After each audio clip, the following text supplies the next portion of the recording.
Okay, we're live on 16 channels. It is reading and tracking correctly. We're probably broadcasting 17, and they don't recognize Periscope or Trovo. If we are live on Periscope, let me know. If we're live on Trovo, let me know. Hey, four-name girl, how's it going? Hey, Luke, haven't seen you in a while, buddy. Welcome back. So glad to see you, Luke. Hi, Joseph Porras. Haven't seen you in a while. Glad to see you, too. I'm not getting a chat number, but I'll wait another minute or two.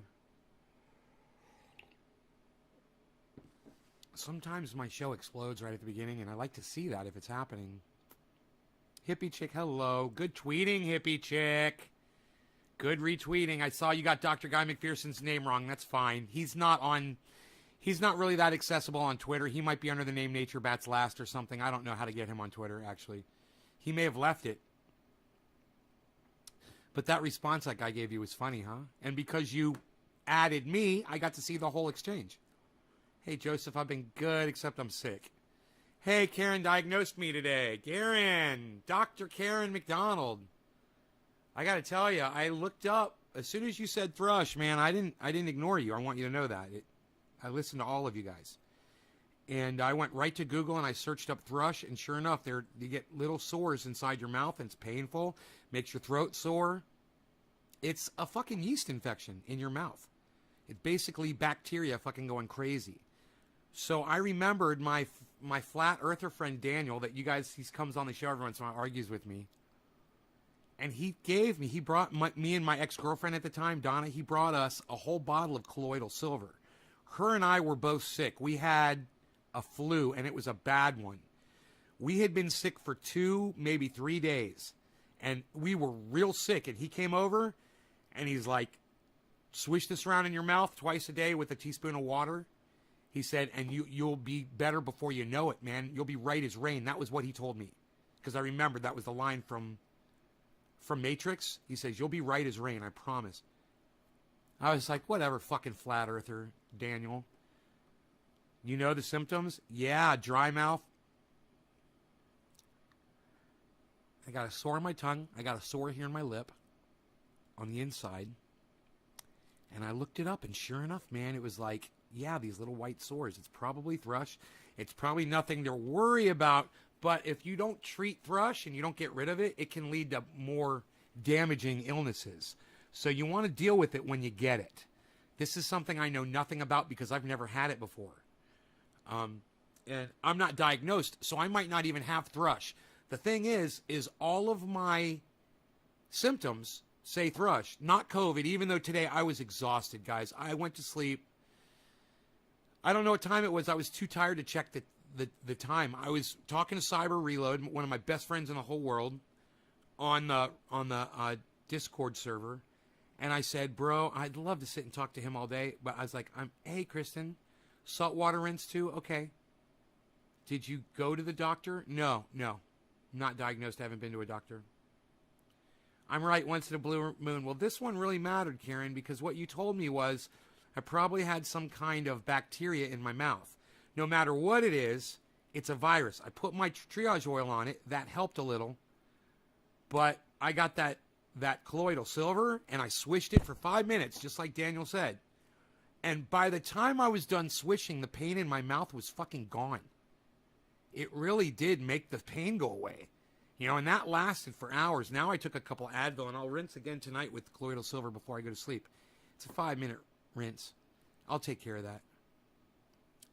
But they said it's usually nothing to worry about when you get a sore on your tongue like what I've got. They said it's very common to get like a cyst or some kind of it's almost like a pimple or something on your tongue. They say it's very common. So it's just, it doesn't happen to me, but now it does. And I don't know why, you know. But it said that a drastic change in your body's probiotics, in the bacteria in your stomach, can cause a breakout of thrush.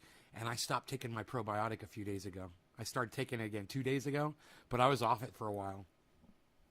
I don't know if that had anything to do with it.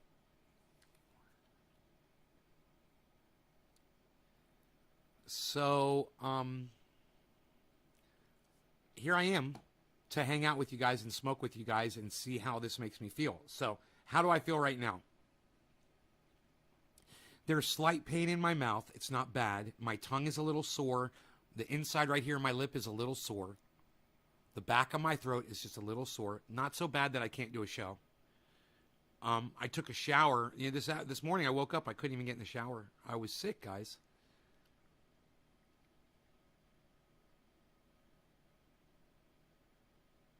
Yeah, Peterson, I don't know what you're trying to say. Maybe write that down again so I can understand it. That definitely sounds like the culprit. You stopped your probiotics. Really? Really? Well, I'm taking them again. I'm back on them. These are great. I highly recommend them. This is what Donna got me on. No, this is not it. That's not the probiotic. That's my Omniprazole. This is it right here. This is, I put it in this jar, but that's not what's in here. This is Align. And I take one Align every day, and I stopped taking them for about a week.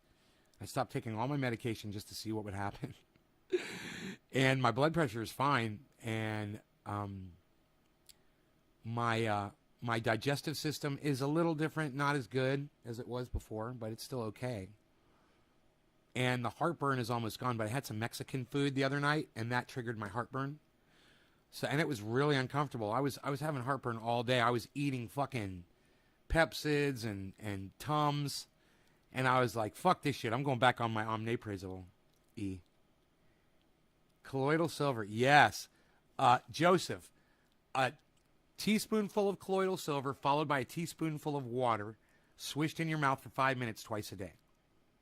And it works. It kills bacteria. Now, you got to be careful. Yeah, I've got coffee. I'm drinking water.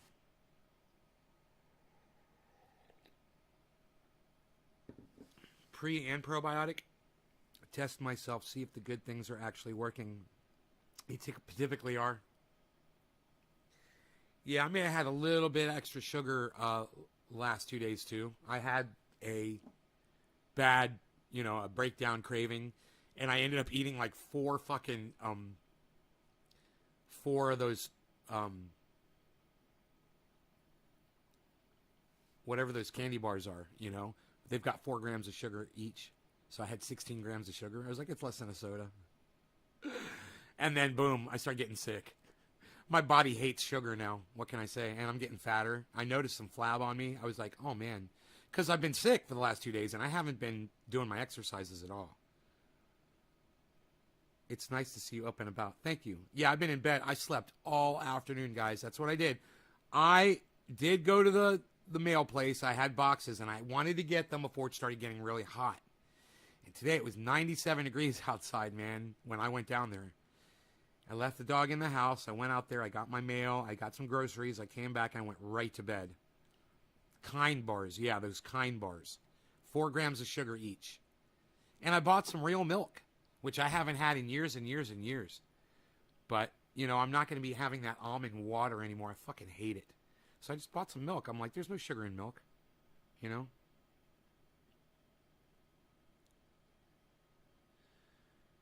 No, Lynn, you have no idea what you're talking about, Lynn. You don't know what you're talking about. Lynn, everybody, Lynn is wrong. Lynn, I love you. Thank you for trying, but you're wrong, okay? I've already proven what causes flab. And it's not no exercise. No, that's not what causes flab. What causes flab is the poison, is the sugar, the murder powder, the sugar that you put in your body. You're drinking it, you're eating it, you're cooking with it, you're fucking snorting lines of it like Alex Jones does when he's got some pure super male vitality. Is probably the most ultimate and potent. It's got potency. Ultra potent. So, Lynn, you're wrong. Flab does not come from no exercise. Plain and simple, you're wrong. Flab comes from when you put poison powder, sugar, murder juice, Coca-Cola, soda, high fructose corn syrup, honey, fruit, anything with sugar in it, syrup, any of that shit. When you put that in your body Your body doesn't like to eat that because humans are not designed to eat sugar. Humans are designed to eat fat. Yeah. So when you put sugar in your body, guess what your body does, Lynn Marie?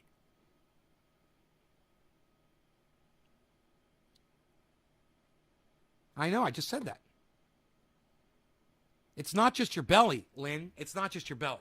It's your fucking love handles. It's your back. It's your fucking double chin. It's your flabby fucking arms, Lynn. It's not just your belly. Listen, I just cut 20 pounds in a matter of 2 months.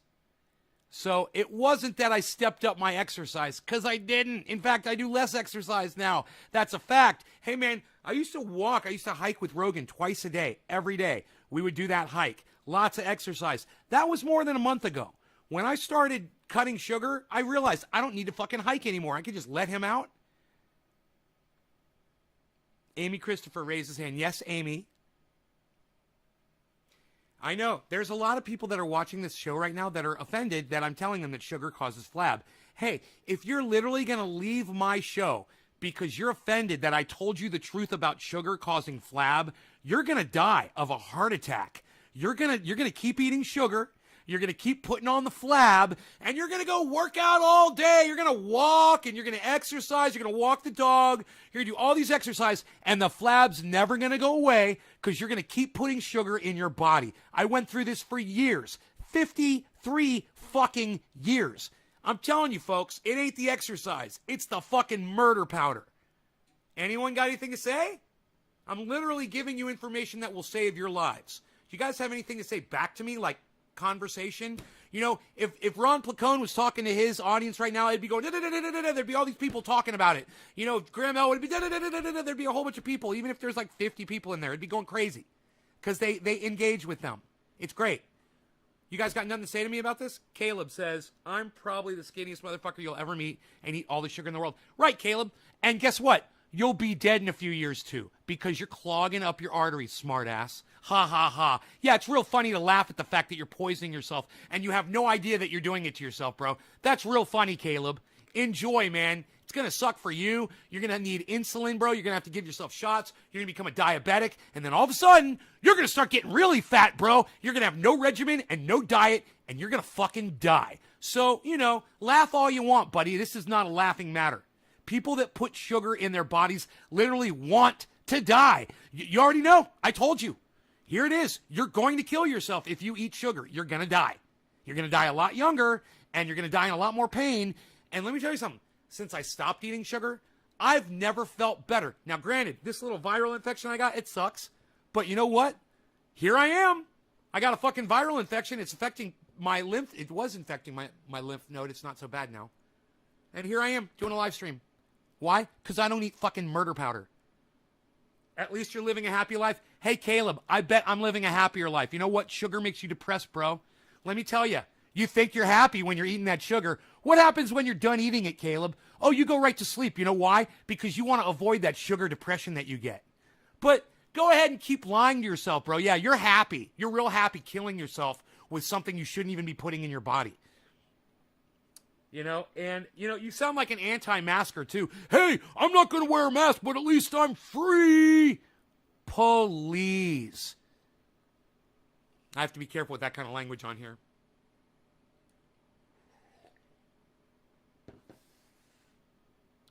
Just eat it on Netflix. Check that document. Just eat it. I honestly need sugar for working 18 and... No, you don't, Caleb. You're just lying. And look, I don't believe that you work 18 to 19-hour shifts. I don't believe that. I think you're fucking lying. Nobody works 18 and 19-hour shifts. Unless you're like a fireman. Are you a fireman? No, those are like 24-hour shifts, aren't they? What's fucking 18, 19-hour shift? Who does that? A million times worse. You don't need sugar to get through a fucking 18, 19. You know what? If you ate normal, you wouldn't need sugar at all just to stay awake, bro. And that's what you're doing. You're literally... No, bro. Your body, you've trained your body to accept sugar. You're a road worker. Dude, they make road workers... How much of a break do you get in 18 and 19 hours? Let me know. That's crazy. What state are you in? What the fuck is with an 18 or 19-hour shift doing road work, bro? That shouldn't be a thing at all. What, are you working overtime? Pizza and 1 can of soda, not even talking about sugar. Yeah. Home health can be 24-hour shifts. That's different. You know, if you're doing medical or you're a fire worker or you're a paramedic, I understand those long shifts. He's a road worker. They're usually 12-hour shifts for the home workers at my mom's house, but that's probably different than what you've been exposed to. Maybe California, you do 24 hours. There's a huge patch of blackberries. I probably ate half of a quart today from the wild. So good. Josh, yeah, it's full of sugar, bro. You just put a ton of sugar in your body. You want to kind of limit that intake. Keep that in mind. Dude, tell me my nose hair trimmers are out here, please. Please. Yes. Hold on, guys. If I'm sitting here fucking with my nose this much, man, it's time to bust out the trimmers. Yeah. 12 to 24 hours? That's fucking crazy. There's a huge patch of blackberries. Yeah, okay. Sent you of your hours in one day, Caleb. Caleb, start putting a happy face after every message. I'm just going to block you for that obnoxious shit. It's really, I mean, have a conversation with me. And when you're talking to somebody, you don't go, sent you a private message of my hours in one day. Ha, ha, ha. What? Stop it, dude. Are you nervous? What the fuck do you keep putting a little happy face after everything you say? That is obnoxious and stupid. It doesn't even make sense. You didn't say anything funny, so stop doing it. All right? It really pisses me the fuck off. I don't like it. I like it when something's funny and you put the little ha-ha emoji. That's not fucking funny. We're literally talking about you killing yourself, working yourself to death, and trying to live off of sugar, bro, and you sit there and put a little smiley emoji after every sentence you type? Stop it. All right? Act like a goddamn road worker. You're a fucking road worker. Act like a man. Or a woman, if you're a woman. But act like an adult. How about that?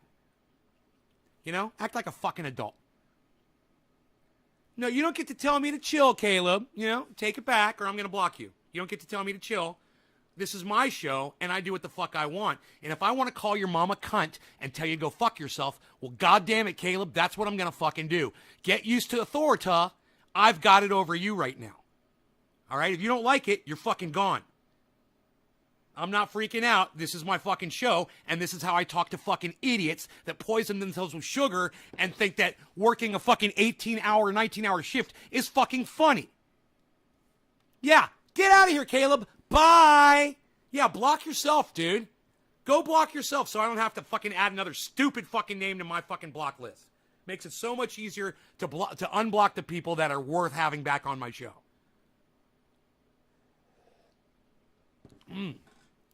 Lynn, I have so much energy for the entire day from being a fat burner. I lost 100 pounds from ditching sugar, flour, and bread. Lost 24 hours of dump stress. And my show's whack. Hey, Caleb, thanks for the view and comment, dude. Thanks. Yeah, my whack show. You're giving me one more view and an extra comment. Thank you. Keep going, troll. Keep pumping up my numbers, you fucking douchebag. You fucking dumbass fucker.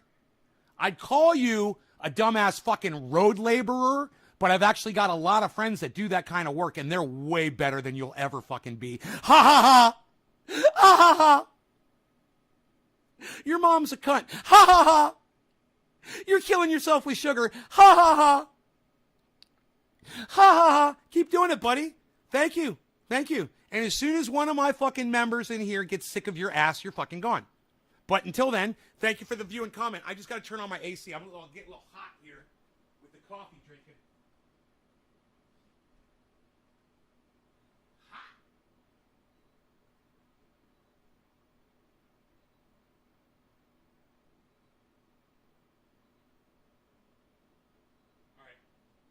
I got one more AC in the back. I just got to turn that one on. Give me a second.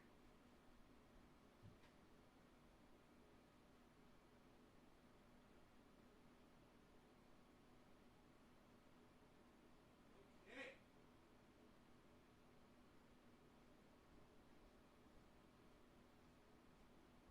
All right. Sorry you're sick. Yeah, thanks, buddy. I appreciate that.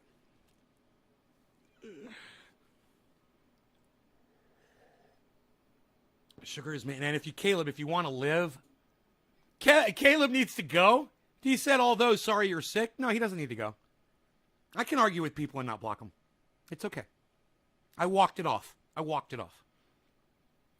trying to heal adrenals from fatigue of all that sugar detox. I don't understand what you mean by adrenals from fatigue, but I do understand that sugar makes me tired. It fatigues me. And that might be why I fucked up a little bit, ate some sugar, and fed the fucking viruses in my mouth. I don't know. I don't know if it works like that. It went into my blood, though. The sugar definitely went into my blood. So many, they were rotting. Birds wouldn't eat them fast enough. I'll regret it. Bro, you remember, my triage oil works on the butthole too, bro. If you do a little excessive wiping, you can use the triage oil to soothe your aching butthole. Remember that. And I don't know about this personally. Hey, I never tried it myself, but Billy Ballantyne swears by it on his butt. What can I say?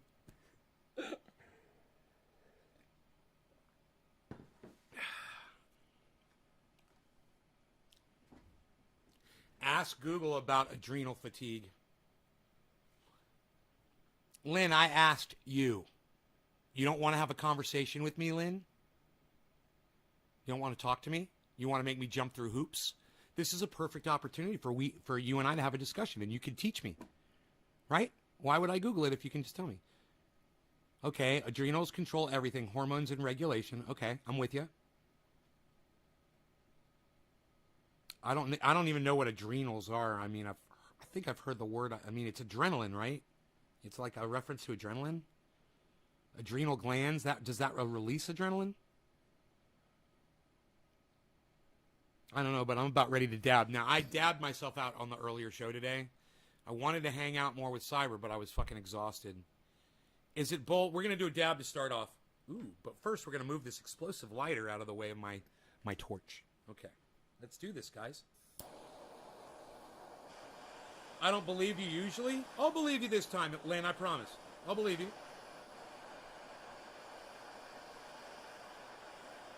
Breeding? Years, bro. I'm not really interested in breeding my own strains.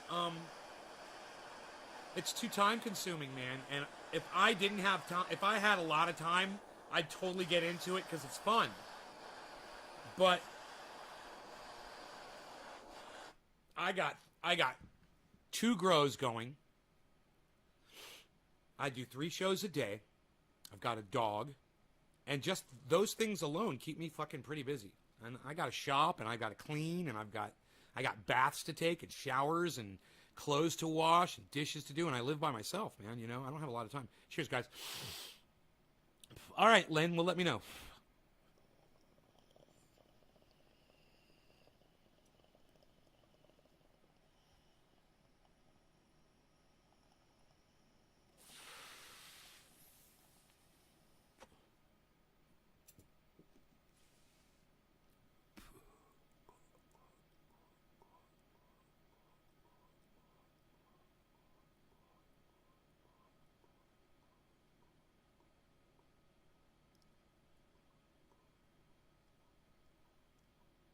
I love emojis. I was just thinking about that. I use them on Twitter all the time because it really does show people when you're not being serious. Who saw my Charlie Kirk tweet today? I destroyed Charlie Kirk today. He said he doesn't want to make his son wear a mask. He wants his son to grow up. And I said, masks are the new fountain of youth. I can't even say this. I can't say this. They'll keep you young forever. I'll probably get in trouble. I can't talk about this shit. YouTube, you suck my dick. I can say that. Hey, YouTube, you're a bunch of dumb cunts. I fucking hate you all at YouTube. And you're all a bunch of dumb fucking liars. Okay? That's the most important thing to remember about YouTube is when you get one of their representatives in chat, they just straight up lie to you. And you guys have literally told me that you, live, real people, have been deleted from the subscription rolls of my channels. You've told me that. So I know it's fucking true, and I know it's real people, and my other channels get deleted from them as well. Yet they say, no, we only delete troll accounts. I'm like, no, you don't. And you know what I said to this woman? Her name was Iris. Before the conversation started, I said, I hate to make you into a liar, but... And I did. I made her into a fucking liar because she's a lying fucking cunt that works for the cunts at YouTube. And hey, YouTube, you guys are all a bunch of dumb fucking cunts, and I hope you all fucking die. All of you. I hate you all. All right? Fuck you, Shit Lips, and the whole goddamn crew. You know, someone should nuke fucking YouTube. We'll all go over to fucking Trovo. You know, I hope you get fucking hacked. I hope Anonymous has you on their fucking, in their back pocket right now, and they're about to whip that ace out of the deck on your ass. Wouldn't that be great? Wouldn't it be great if Anonymous went to YouTube and only took down the MSM accounts and left the Jimmy Dores and the small people, you know, even like Ben Shapiro, and left like anybody non-affiliated? God, that'd be great. Wouldn't that be awesome? No more fucking CNN, no more Fox News, no more MSNBC, no more, you know, I always see that America One and Newsmax. They're always pushing those down my fucking throat. I never click on them because it's just news porn. It literally is news porn. It's for people who want to jerk off to their news stories and get off on trying to bash whichever side they're against, you know? I don't care if it's MSNBC and Rachel Maddow, or if you're watching America One or Newsmax. It doesn't fucking matter. You're there for the same reasons. You're there because you agree with the bullshit that they're shoveling down your fucking gullets. So I saw something today, and it's really sad, guys, but it's about free speech. And it's about somebody that was working for the military, and he tells a story, and it is fucking harrowing.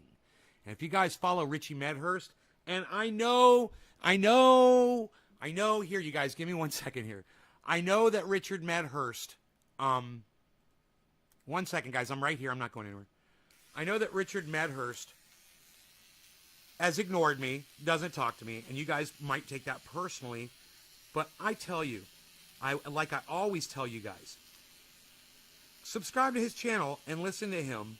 He's real good at what he does. He's one of the best.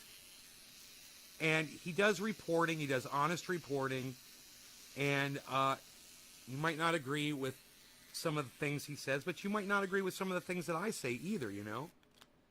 And that's no reason to not watch him, especially when he puts up something like this, that I truly believe all of you need to hear this fucking story.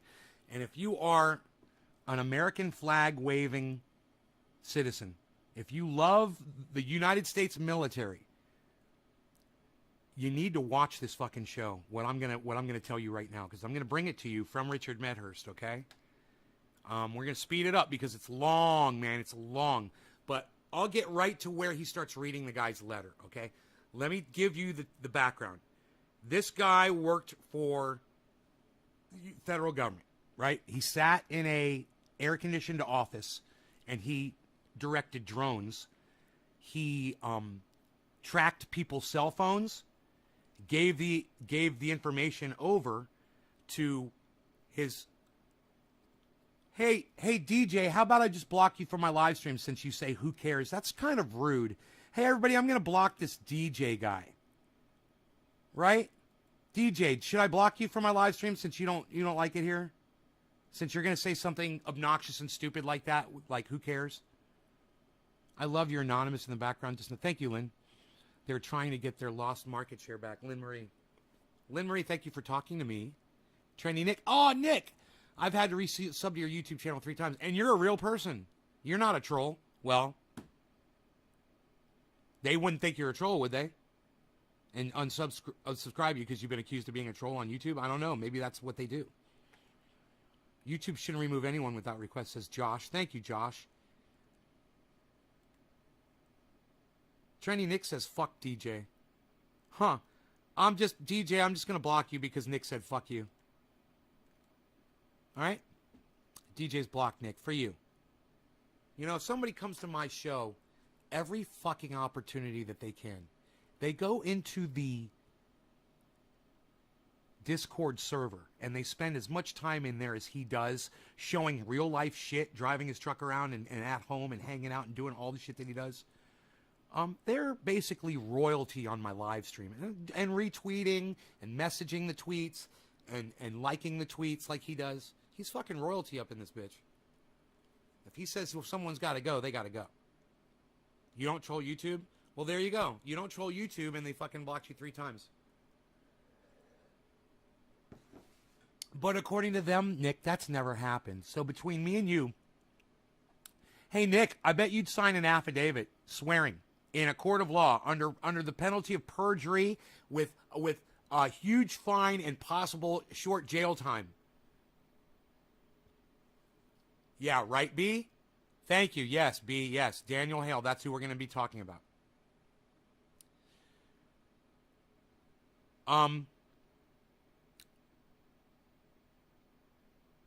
You and I go to court and sue fucking YouTube, bro, and you're my affidavit backup witness, and anybody else will sign an affidavit and say you are lying. And that's all.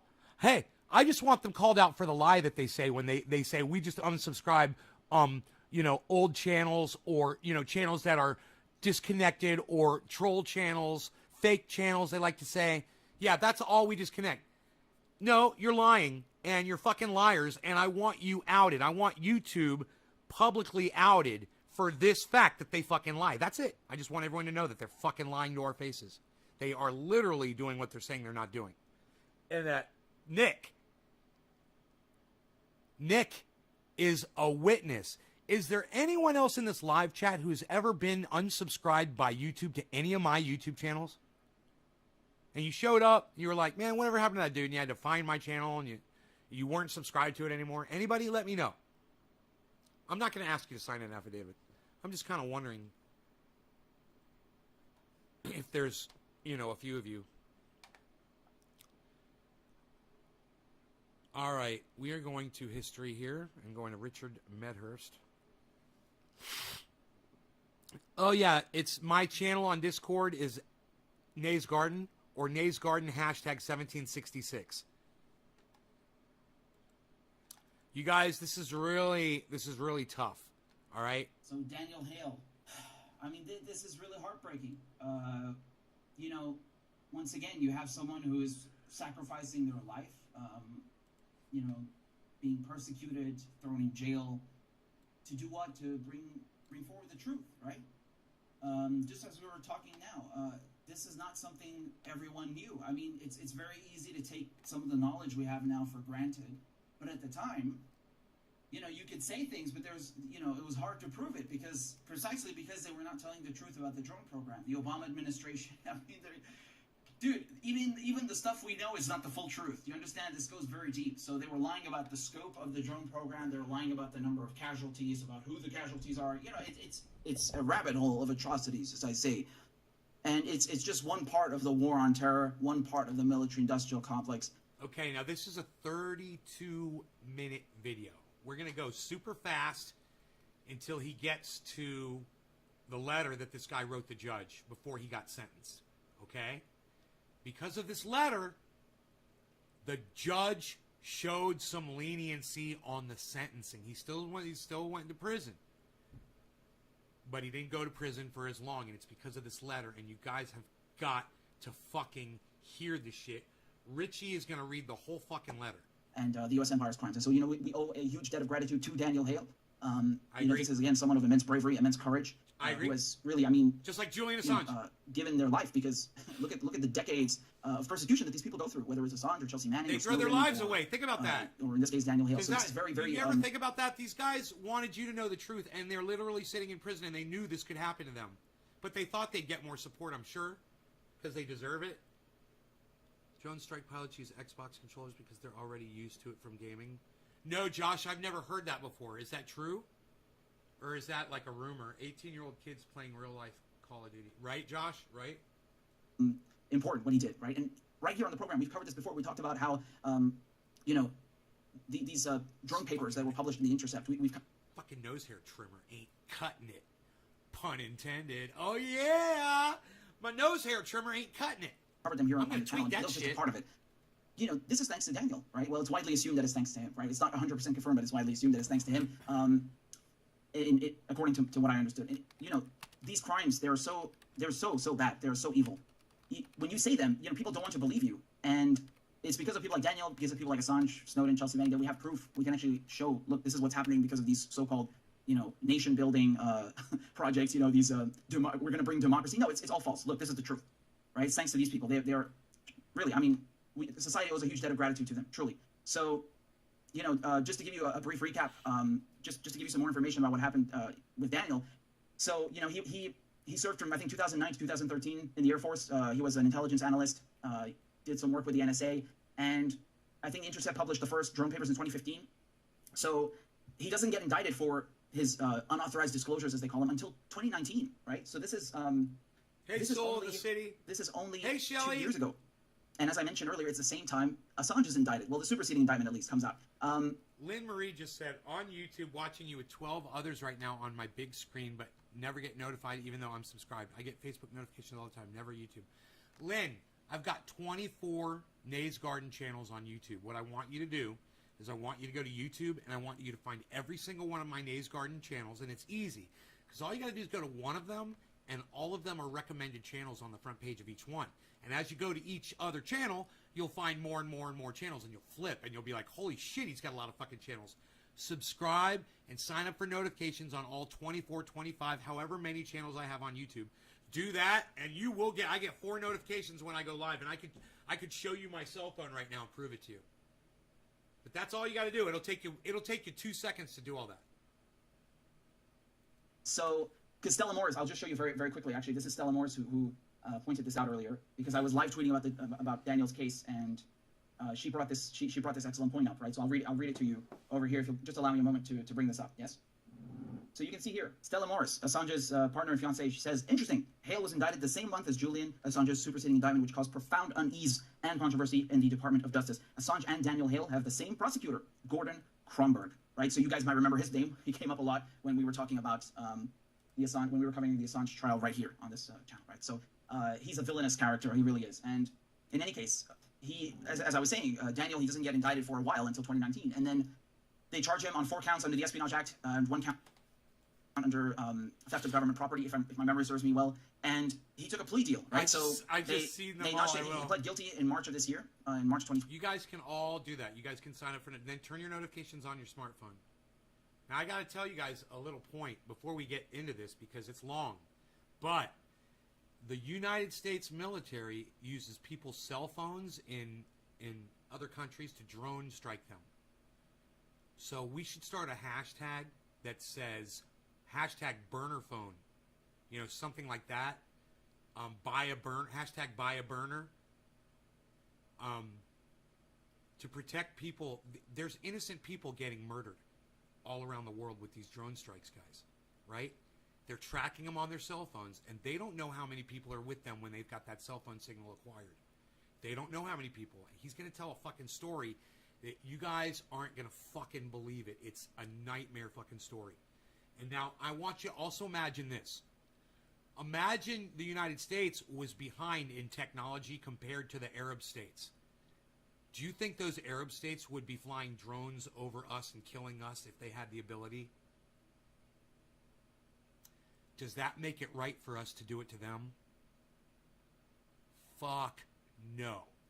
But you think there's guys over there on the other side of the world that if they had drones and they could just fly them into our country and just kill people indiscriminately or targeted individuals like leaders or generals, you think they'd fucking do it?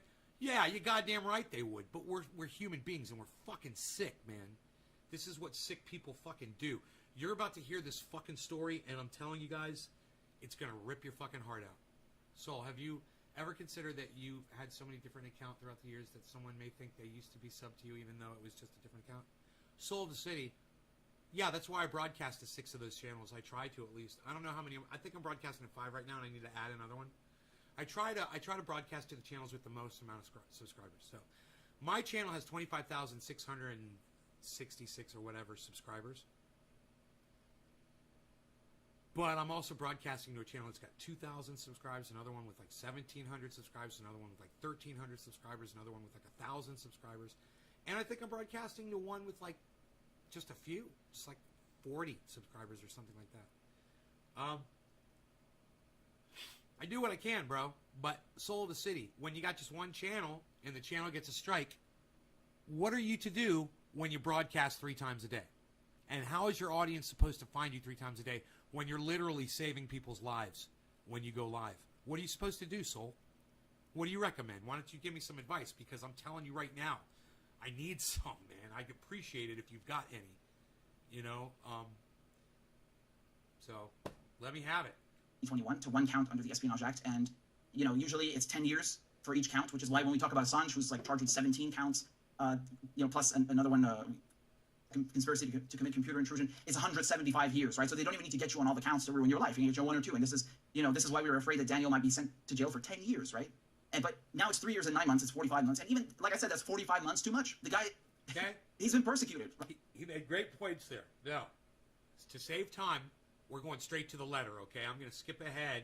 The letter starts at, it looks like 7:45, okay? This is the letter.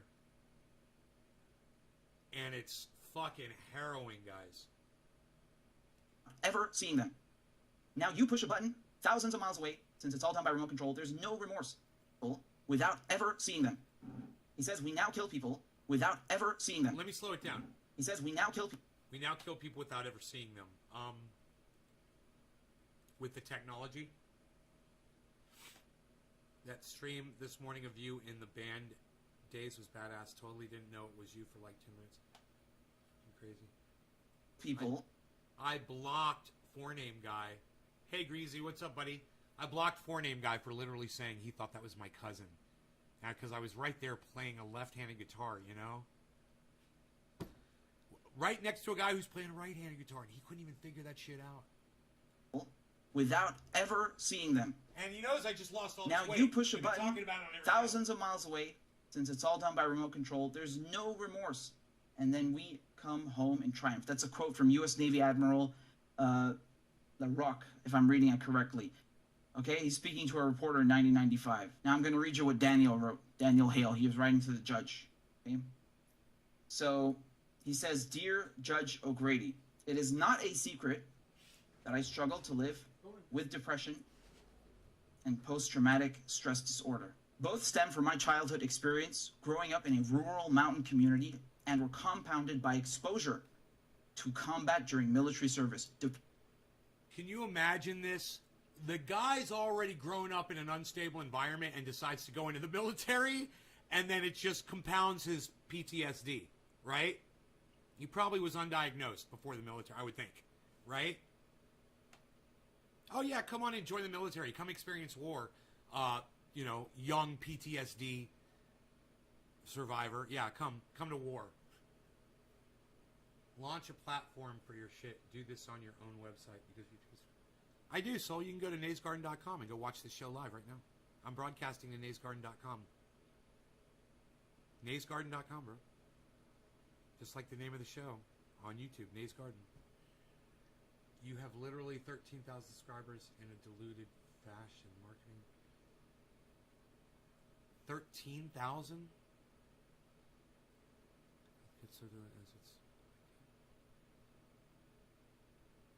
I've got 25,600 subscribers.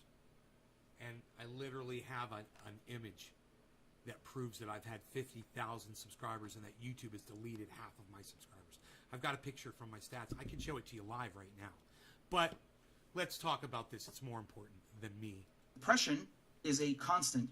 Through stress, particularly stress caused by war, can manifest itself at different times and in different ways. The telltale signs of a person afflicted by PTSD and depression can often be outwardly observed and are practically universally recognizable. Hard lines about the face and jaw. Eyes, once bright and wide, now deep set and fearful. And an inexplicably sudden loss of interest in things that used to spark joy. These are the noticeable changes in my demeanor marked by those who knew me before and after. I got to tell you something. When you guys hear the story, it's going to flip you out. I can't believe people are leaving this live stream to not hear this fucking letter because it's going to blow your fucking minds. But the people that are leaving this live stream, they're depriving themselves of this fucking story of what the federal government does. And wow, for people that are leaving right now. Wow. This guy has literally written a letter about his experience flying drones and murdering people. Okay? And you guys are fucking pussing out on me There should be more and more and more people here watching this. Are you fucking kidding me? You guys need to all listen to this shit. Don't run out. Don't be a fucking pussy. All right? Stay. After military service. To say that the period of my life spent serving in the United States Air Force had an impression on me would be an understatement. It is more accurate to say that it irreversibly transformed my identity as an American, having forever altered the thread of my life story weaved into the fabric of our nation's history. To better appreciate the significance of how this came to pass, I would like to explain my experience deployed to Afghanistan as it was in 2012 and how it is I came to violate the Espionage Act as a result. In my capacity as a signals He literally admits that he violated the Espionage Act to the judge in a letter. Right? Did you guys catch that shit? Are you paying attention? I hope you are. Listen, if you guys are leaving this because you're fucking bored or whatever, the people that leave this, seriously, because you don't like this or you don't want to hear it or whatever, you're literally dumb little cuck bitches. This is the one thing you do need to fucking hear, you fucking dumb shits. You need to stay and listen. I can't believe how many people left. Intelligence analyst station at Bagram Air Base. This is in Afghanistan. I was made to track down the geographic location of handset cell phone devices believed to be in the possession of so-called enemy combatants. To accomplish this mission required access to a complex chain of globe-spanning satellites capable of maintaining an unbroken connection with remotely piloted aircraft, commonly referred to as drones. Once a steady connection is made and a targeted cell phone device is acquired, an imagery analyst in the U.S., in coordination with a drone pilot and camera operator, would take over using information I provided to survey everything that occurred within the drone's field of vision. So this guy pinpointed where the people were, right? And he told the guy that was flying the drone the location. This is what this guy did. You're going to want to hear this fucked up story. And if you leave, you're a dumb cunt and you're a pussy. And you need to hear what the United States federal government does.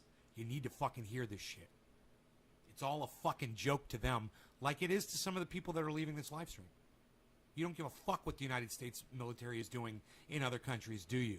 That's why you're fucking leaving. How dare you ever even show your fucking pathetic face on my live stream again? Somebody that walks out on this live stream intentionally, you're fucking nothing to me. You need to hear this fucking story. This was done most often to document the day-to-day lives out of suspected militants. Sometimes, going in again on my under nose the right hairs, you're conditions, killing me. an attempt at capture would be made. Other times, a decision to strike and kill them where they stood would be weighed. The first time that I witnessed a drone strike came within days of my arrival to Afghanistan. Early that morning, before dawn, a group of men had gathered together in the mountain ranges of Patika province around a campfire, carrying weapons and brewing tea. That they carried weapons with them would not have been considered out of the ordinary in the place I grew up, much less within the virtually lawless tribal territories outside the control of the Afghan authorities. Except that among them was a suspected member of the Taliban, given away by the targeted cell phone device in his pocket. As for the remaining individuals to be armed, military age, and sitting in the presence of an alleged enemy combatant was enough evidence to place them under suspicion as well. Despite having peacefully assembled, posing no threat, the fate of the now tea-drinking men had all but been fulfilled.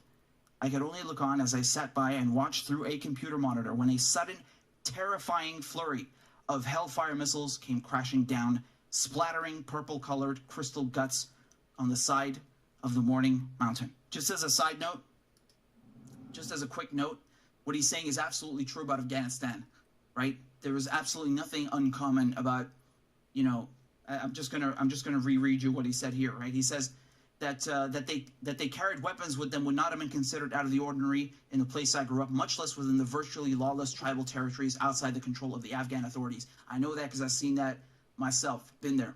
Okay, when I was much younger. It's true what he's saying. If we were at war with Israel, people would be getting drone bombed by America all the time because there's a lot of people in Israel that walk around the streets with machine guns. At least when I was there, they did. I don't know if they still do that today, but it used to be like that. And, you know, there's places like Texas or Arizona where there's open carry. I don't know if Texas or Arizona, but there's states kind of like those states that have open carry laws. You know, what are you going to let other countries come in here and drone bomb our citizens for carrying a weapon? Since that time and to this day, I continue to recall several scenes of graphic violence carried out from the cold comfort of a... Wait, whoa. Soul of the city. You say this sounds like propaganda? What do you mean it sounds like propaganda? Some guy that's facing prison that's telling a judge that he is guilty of violating the Espionage Act? That sounds like propaganda? What do you mean, soul of the city? Explain that. I don't understand what you mean by that. The computer chair. Just explain it Not to me. a day goes by that I don't question the What do you mean it sounds like justification for propaganda? my actions.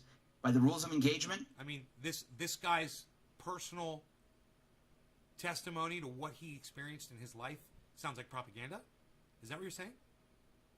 This one person's account of partaking in war sounds like propaganda? Is that what you're saying? Let me know what you mean, soul of the city. You're not answering me.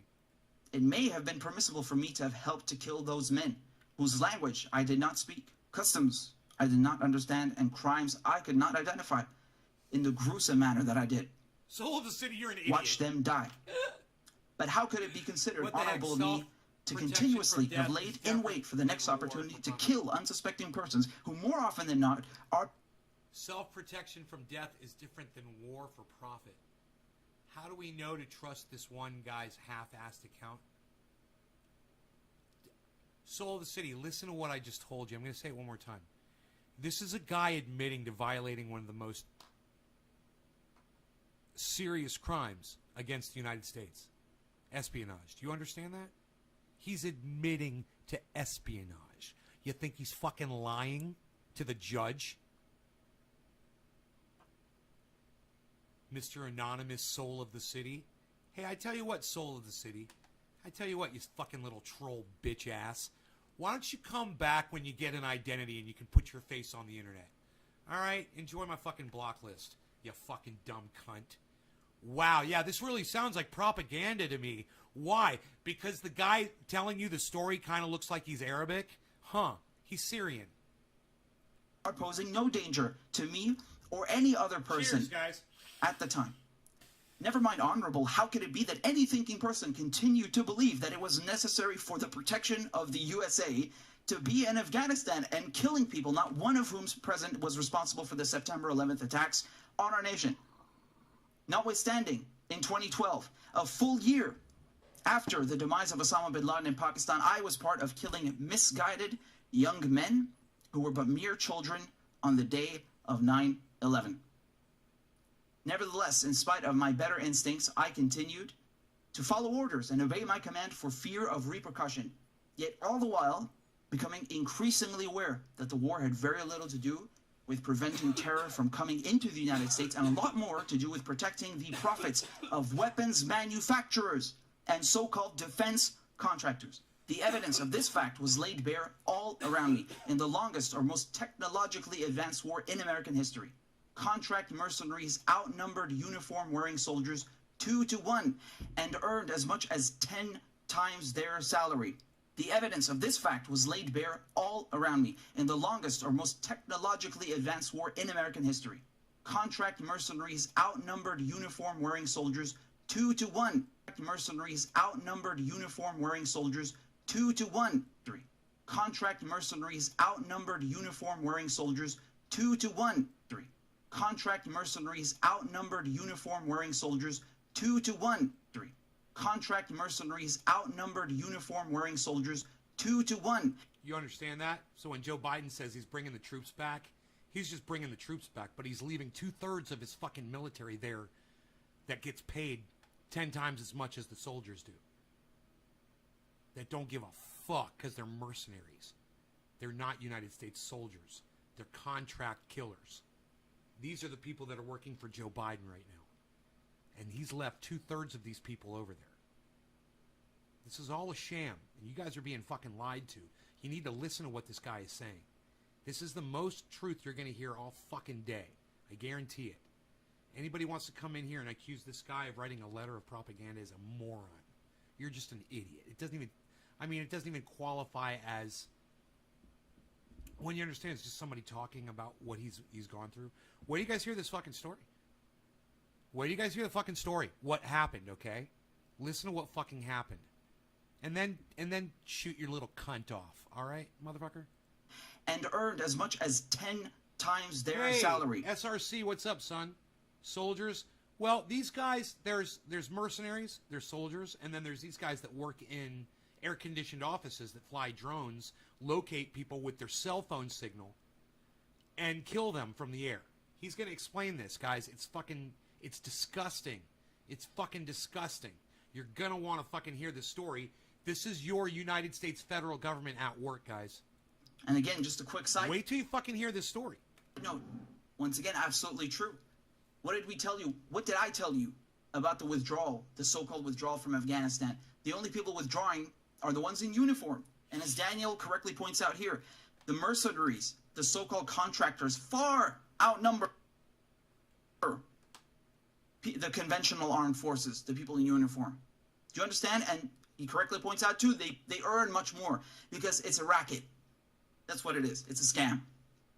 With Bush and Cheney? Yeah. Meanwhile, it did not matter whether it was, as I had seen, an Afghan farmer blown in half, yet miraculously conscious and pointlessly trying to scoop his insides off the ground, or whether it was an American flag draped coffin lowered into Arlington National Cemetery to the sound of a 21-gun salute. Bang, bang, bang. Both served. Both served to justify the easy flow of capital at the cost of blood, theirs and ours. And when I think about this grief, I'm grief-stricken and ashamed for myself for the things I've done to support it. The most harrowing day of my life came months into my deployment to Afghanistan when a routine surveillance mission turned into disaster.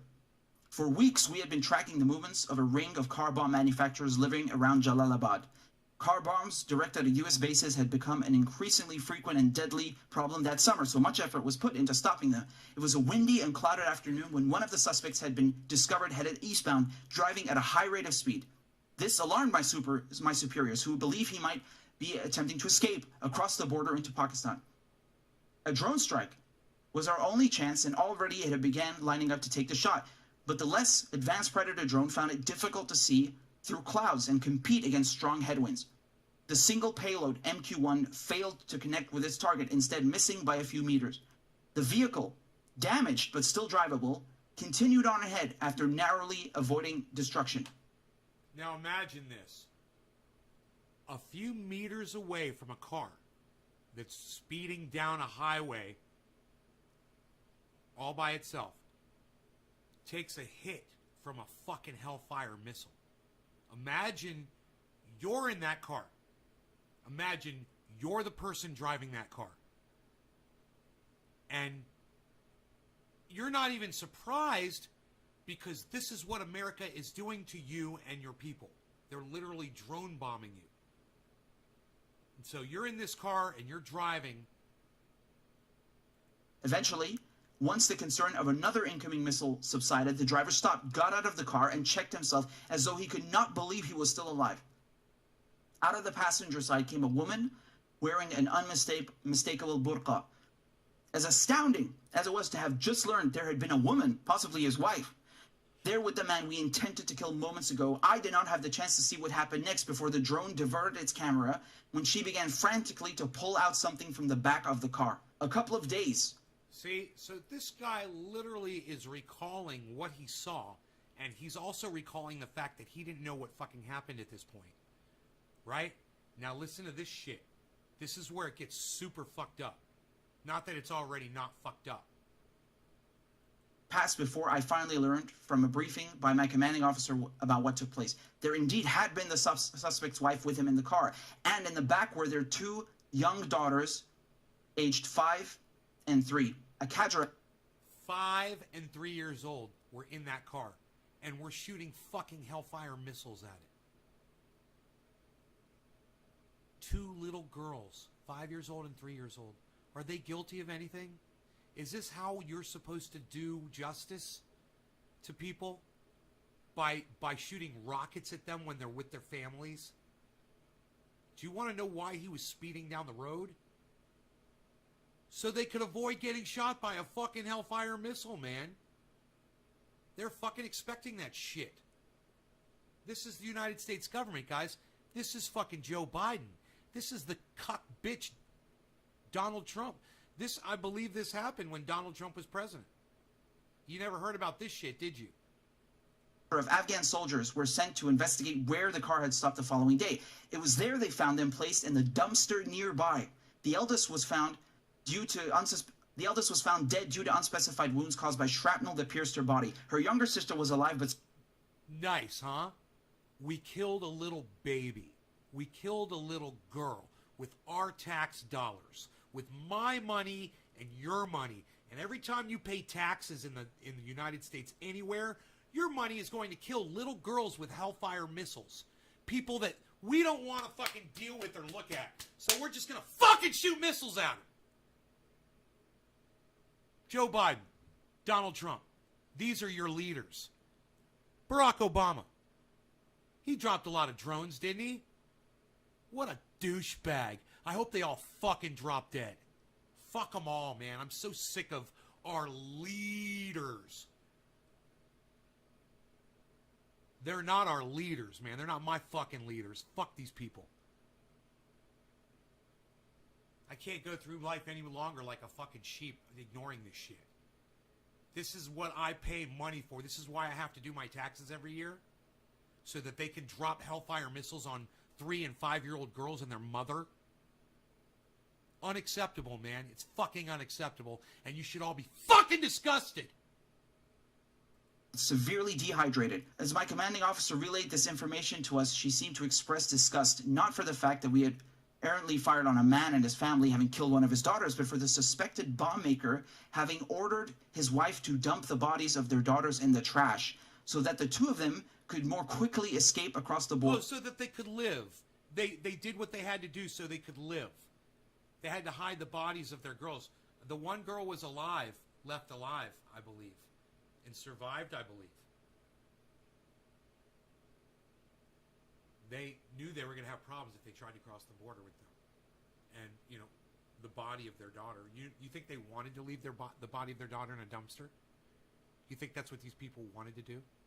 So you're going to chastise them for that when you're dropping a fucking Hellfire missile on their car?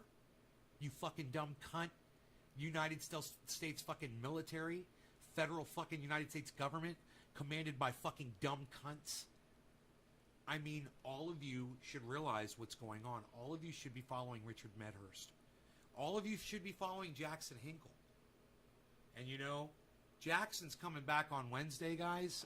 He says to contact him and set something up. He's out of town, but he'll be back in town on Wednesday. And he's like, hey, man, let's set something up again. So this could be something we discuss. He might be missing this. I don't know what he's up to. He might be on vacation. But this is horrific. What's horrific is listening to this fucking story. It's fucking heart-wrenching. Now, whenever I encounter an individual who thinks that drone warfare is justified and reliably keeps America safe, I remember that time and ask myself, how could I possibly continue to believe that I am a good person, deserving of my life and the right to pursue happiness? 1 year later, at a farewell gathering for those of us who would soon be leaving military service, I sat alone transfixed by the television, while others reminisced together. On television was breaking news of the president giving his first public remarks about the policy surrounding the use of drone technology in warfare. His remarks were made to reassure the public of reports scrutinizing the death of civilians in drone strikes and the targeting of American citizens. The president said that a high... This sounds like Barack Obama, but I'm not sure.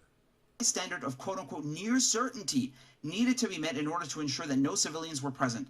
But from what I knew of the instances where civilians plausibly could have been present, those killed were nearly always designated enemies killed in action unless proven otherwise. See? Nonetheless... So not only do they kill innocent people, but then they classify them. So they brag about the numbers of, oh, we killed this many enemy combatants. We killed this many enemy combatants.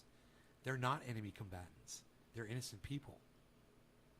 And they far outnumber the people that they claim are their targets, who are almost always guilty at that moment of death of doing nothing fucking illegal.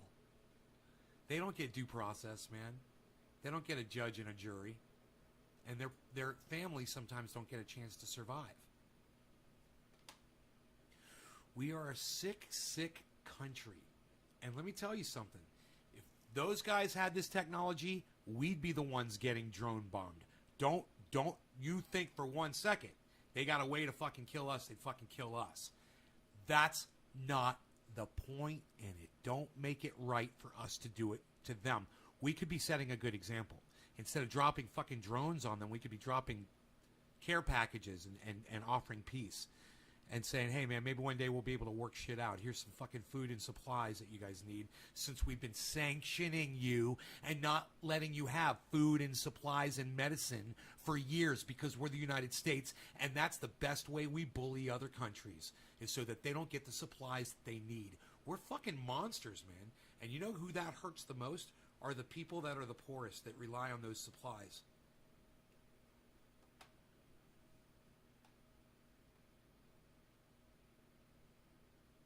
Nonetheless, I continue to heed his words as the president went on to explain how a drone could be used to eliminate someone who posed a quote-unquote imminent threat to the U.S. Using the analogy of taking out a sniper with his sights set on an unassuming crowd of people, the president likened the use of drones to prevent a would-be terrorist from carrying out his evil plot. But as I understood it to be, the unassuming crowd had been those who lived in fear and the terror of drones in the skies, and the sniper in this scenario had been me. I came to believe that the policy of drone assassination was being used to mislead the public, that it keeps us safe. And when I finally left the military, still processing what I'd been a part of, I began to speak out, believing my participation in the drone program to have been deeply wrong. I dedicated myself to anti-war activism and was asked to partake in a peace conference in Washington, D.C., late November 2013. People had come together from around the world to share experiences about what it is like living in the age of drones. Ali Jabir had journeyed from Yemen to tell us what happened to his brother Salim bin Ali Jabir. You can always watch me on my 24 YouTube channels, Skriz, right? YouTube, it's on your phone already, right? Their cousin Walid. Walid had been a policeman, and Salim was a well-respected firebrand imam, known for giving sermons to young men about the path towards destruction should they choose to take up violent jihad. One day, in August 2012, local members of Al-Qaeda traveling through Faisal's village in a car spotted Salim. So this is 2012, back when Obama was president. In the shade, pulling up towards him and beckoned him to come over and speak to them. Not one to miss an opportunity to evangelize to the youth, Salim proceeded cautiously with Walid by his side. Faisal and other villagers began looking on from afar. Farther still was an ever-present Reaper drone looking too. As Faisal recounted what happened, I felt myself transported back in time to where I had been on that day 2012. And unbeknownst to Faisal and those of his village at the time, was that they had not been the only one watching Salim approaching the jihadists in the car. From Afghanistan, I and everyone on duty paused their work to witness the carnage that was about to unfold. At the press of a button, from thousands of miles away, 2 Hellfire missiles screeched out of the... Because that's how Barack Obama speaks. Joe Biden doesn't speak. He's a fucking blithering idiot. And Donald Trump says, we've got very, very big war. Our military's the best. He doesn't talk like that. That was worded and spoken by someone that was much more presidential than Donald Trump or Joe Biden could ever hope to be. The sky followed by 2 more, showing no signs of remorse. I and those around me clapped and cheered triumphantly in front of a speechless auditorium. Faisal wept. About a week after the peace conference, I received a lucrative job offer if I were to come back to work as a government contractor. I felt uneasy about the idea. Up to that point, my only planned post-military separation had been to enroll in college to complete my degree, but the money I could make was by far more than I had ever made before. In fact, it was more than any of my college-educated friends were making. So after giving it careful consideration, I delayed going to school for a semester and took the job. For a long time, I was uncomfortable with myself over the thought of taking advantage of my military background to land a cushy desk job. During that time, I was still processing what I had been through, and I was starting to wonder if I was contributing to the problem of money in war by accepting to return as a defense contractor. Worse was my growing apprehension that everyone around me was also taking part in a collective delusion and denial that this is all handwritten too, by the way, guys. Was used to justify our exorbitant salaries for comparatively easy labor. The thing I feared most at the time was the temptation not to question it. Then it came to be that one day after work, I stuck around to socialize with a pair of coworkers whose talented work I had come to greatly admire. They made me feel welcomed, and I was happy to have earned their approval. But then, to my dismay, our brand new friendship took an unexpectedly dark turn. They elected that we should take a moment and view together some archived footage of past drone strikes. Such bonding ceremonies around a computer to watch so-called war porn had not been new to me. I partook in them all the time. So that's what these people do. When they kill these people, they go back, they watch the footage, and they laugh about it. These are American soldiers that do this. Some of you guys that are ex-military, you know how some people are. Time while deployed to Afghanistan. But on that day, years after the fact, my new friends gaped and sneered just as my own ones had at the sight of faceless men in the final moments of their lives. I sat by watching too, said nothing, and felt my heart breaking into pieces. The truest truism that I've come to understand about the nature of war is that war is trauma. I believe that any person either called upon or coerced to participate in war against their fellow man is to be exposed to some form of trauma. In that way, no soldier needs to burden the weight of experience after surviving a traumatic event. How PTSD manifests depends on the circumstances of the event. So how is the drone operator to process this? The victorious rifleman, unquestioningly remorseful, at least keeps his honor intact by having faced off against his enemy on the battlefield. The determined fighter pilot has the luxury of not having to witness the gruesome aftermath. But what possibly could I have done to cope with the undeniable cruelties that I perpetuated? My conscience, once held at bay, came roaring back to life. At first, I tried to ignore it, wishing instead that someone better placed than I should come along to take this cup from me. But this too was folly. Left to decide whether to act, I only could do that which I ought to do before God and my own conscience. The answer came to me that to stop the cycle of violence, I ought to sacrifice my own life and not that of another person. So I contacted an investigative reporter with whom I had established prior relationship and told him I had something the American people needed to know. Respectfully, Daniel Hale. Dude. He said, I know I'm going to go to fucking prison, man, for this. I'm committing a horrible crime against the United States federal government, against the military, against the American people. And I know that I'm going to go to jail, he says, but we kill people indiscriminately and we laugh about it. And you guys need to know that we're fucking scum. Does that sound like propaganda to y'all? Of course not. Man, I feel great. I took 2 Advil before this show, but I should get some sleep. My tongue swelling is down. Mouth swelling is down. Doesn't hurt right now.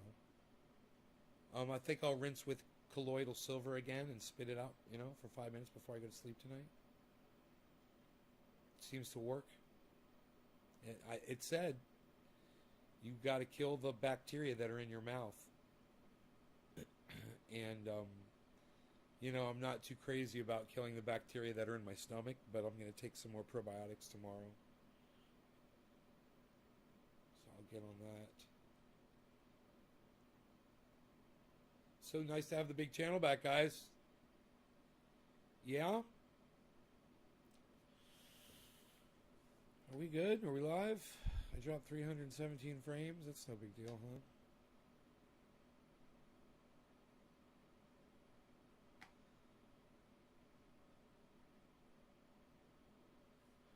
Cult of Dusty's live?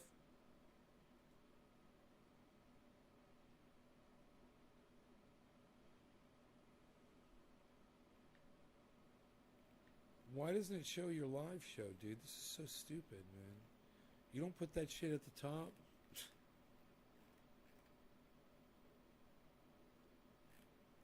Huh. Videos. Huh. It's not showing him live at all. This is so stupid. Why does it say Cult of Dusty? It says Copper Cabs live. Oh my god. He's not live. Why does it say all these people are live, dude? What's going on with YouTube? Is YouTube all fucked up, guys?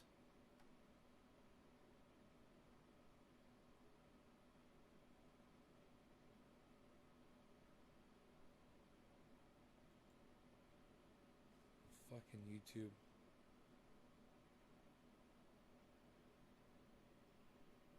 I'm not seeing any live streams.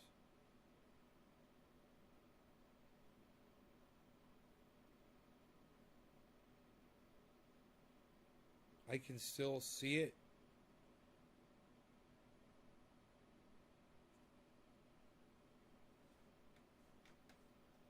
Secular talk.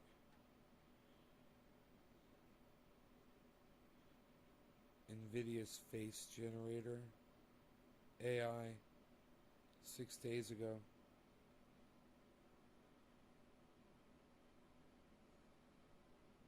So what, dude? So what?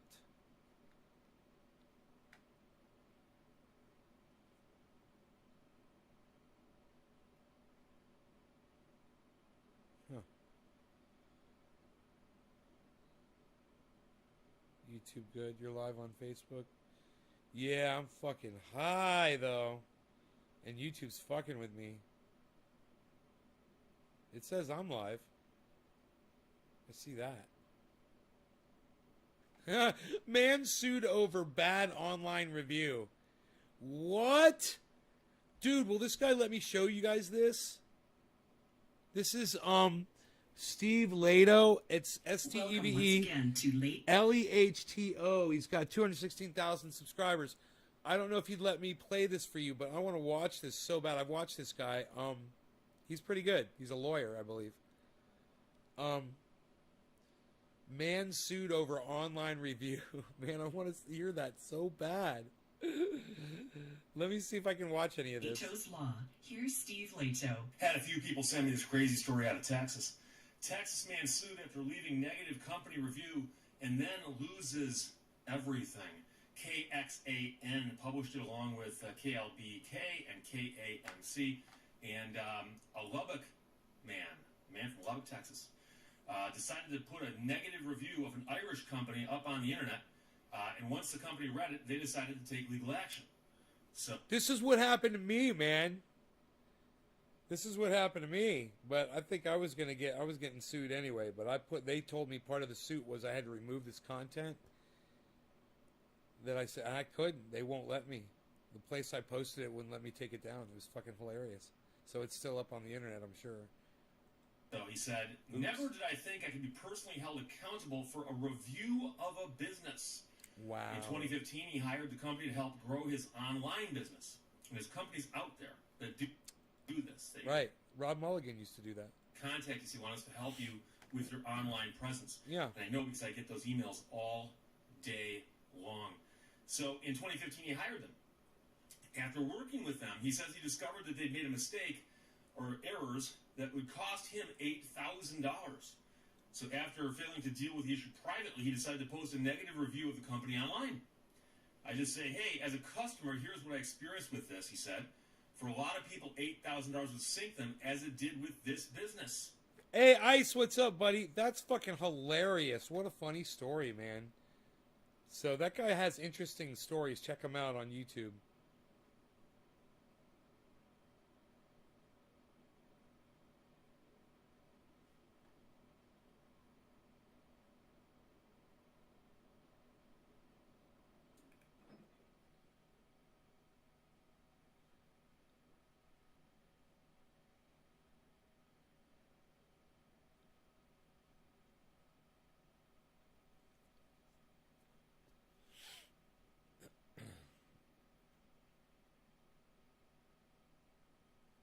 Joe Rogan's first appearance at UFC 12. Oh my God, he was so young. Holy shit, he had hair. He had a full head of hair, guys. Joe Rogan did. He was so not jacked at all, man. He just had a normal physique. That is fucking funny.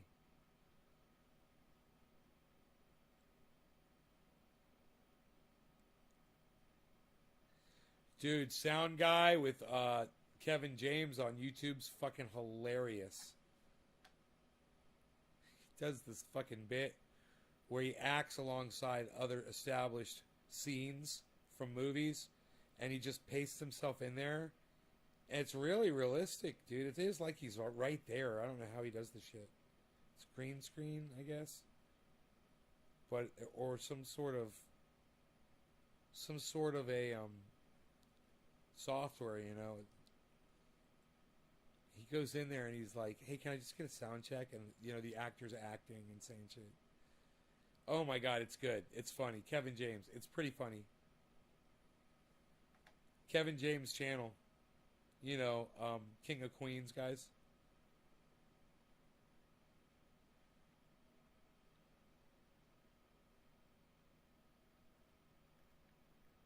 Really worth watching.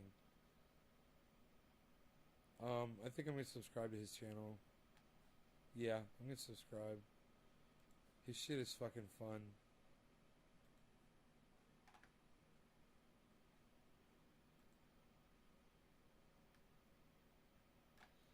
Dude, why does YouTube say all these people are live when they're not fucking live? It's bullshit, bro.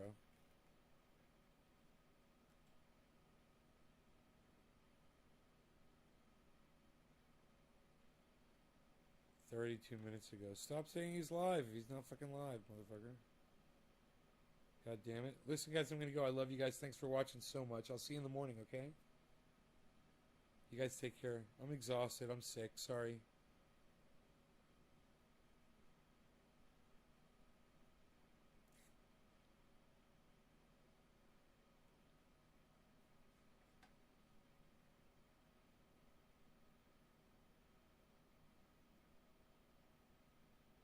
Greasy, take care.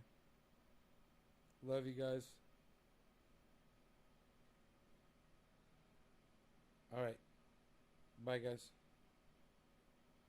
Great White Vapor later. Hippie chick keeps it open.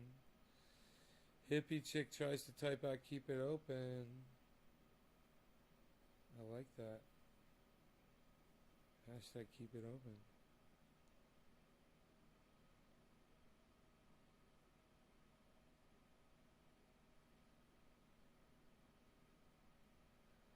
A quick change artist? What's that?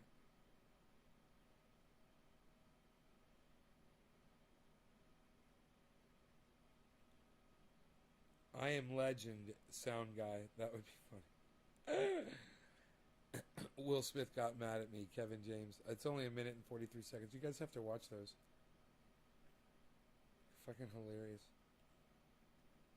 Hippie chick says keep it open. Trendy Nick says keep it open.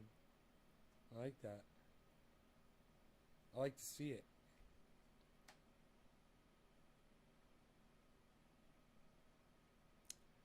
Did Terrence McKenna like just fucking die, man?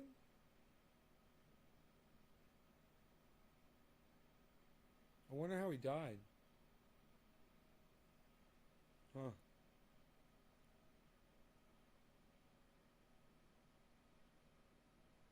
I'm staying on. I don't know. If I see a bunch of people type in hashtag keep it open, I stay on. I'm always looking for that. But I'm really tired, man, you know?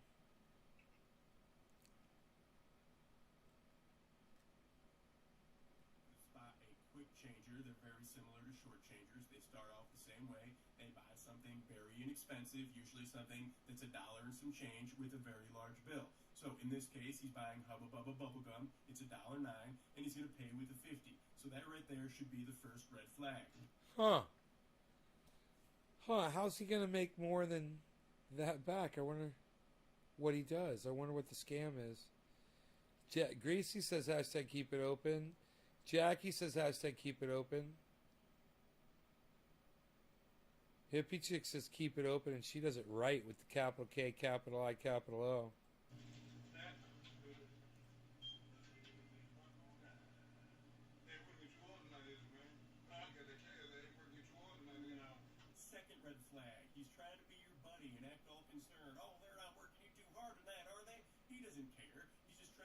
good side so you let your guard down so you don't think he's a piece of crap.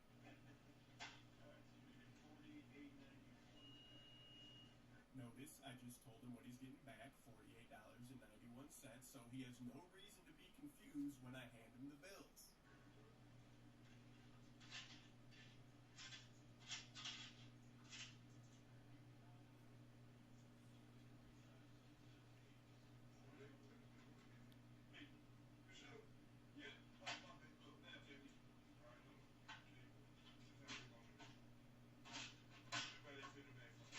Third red flag.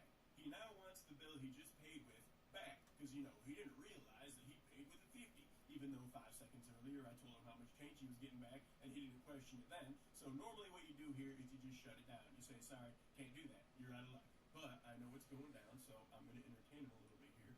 Dude, this channel has 1.78 million subscribers. I just realized that. I should probably not be playing his content, but you guys check him out. Gas Station Encounters. I don't know if I'm going to get in trouble for playing these people's content on my show because I don't know who they are. So I'm just going to stop now.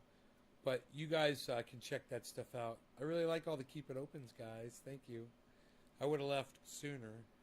But I am sick and I do got to go, guys. So y'all take care. Love you guys. I got to get some sleep. I will see you in the morning, okay? I think my tongue's getting better. Love y'all. Bye-bye. More Keep It Opens next time, guys.